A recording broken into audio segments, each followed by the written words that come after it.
Right, first though, let's get to Crystal Palace because their talks with UEFA over their place in next season's Europa League are ongoing. For more on this, we're joined by our chief correspondent, Kaveh Solokol. Good to see you, Kaveh, especially on a Sunday. Thanks for coming in. Look, what's the background to this story? Well, look, Crystal Palace will do whatever it takes to convince UEFA that they should be allowed to play in the Europa League next season. Palace are in danger of being removed from the competition by UEFA for breaking UEFA's multi-club ownership rules.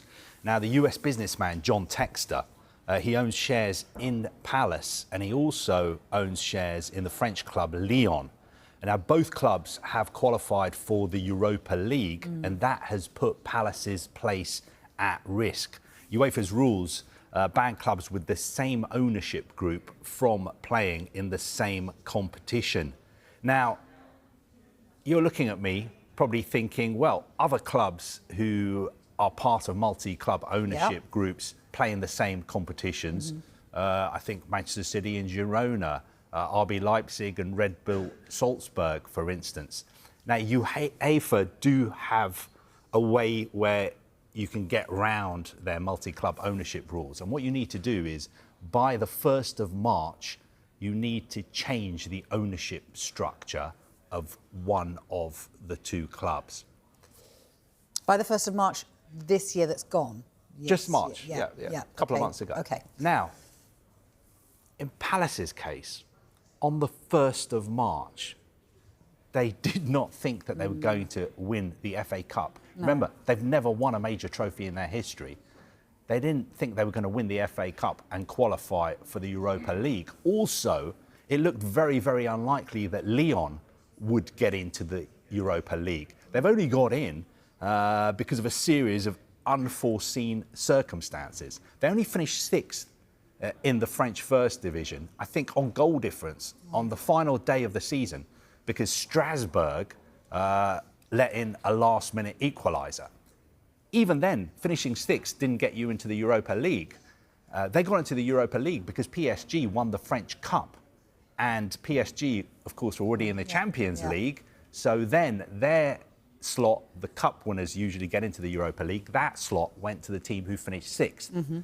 And that was Lyon. And that's like how Lyon... Our Premier League has gone a little bit. So lots of shuffling because of certain teams winning Exactly. cups. Yeah. So I think Palace's point is this was not done on purpose. No.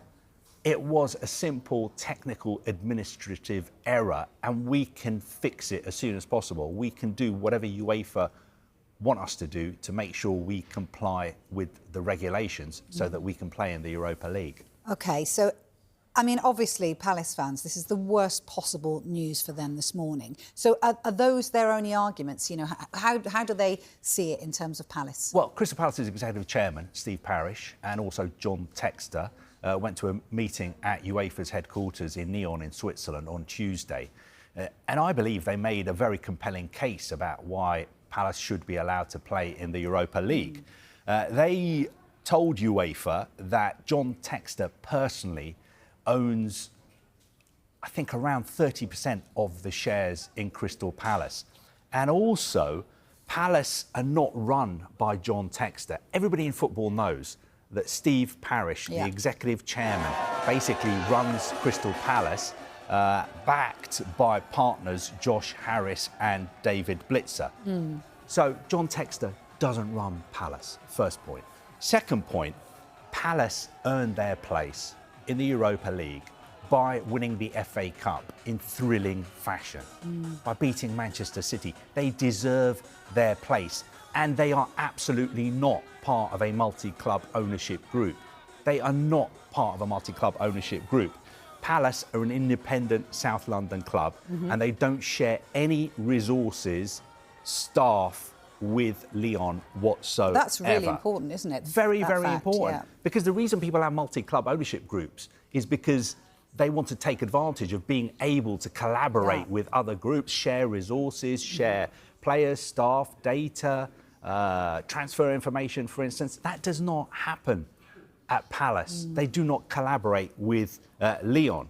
Also, I think John Textor wasn't in a position to be able to foresee this happening because of the reasons we've just outlined.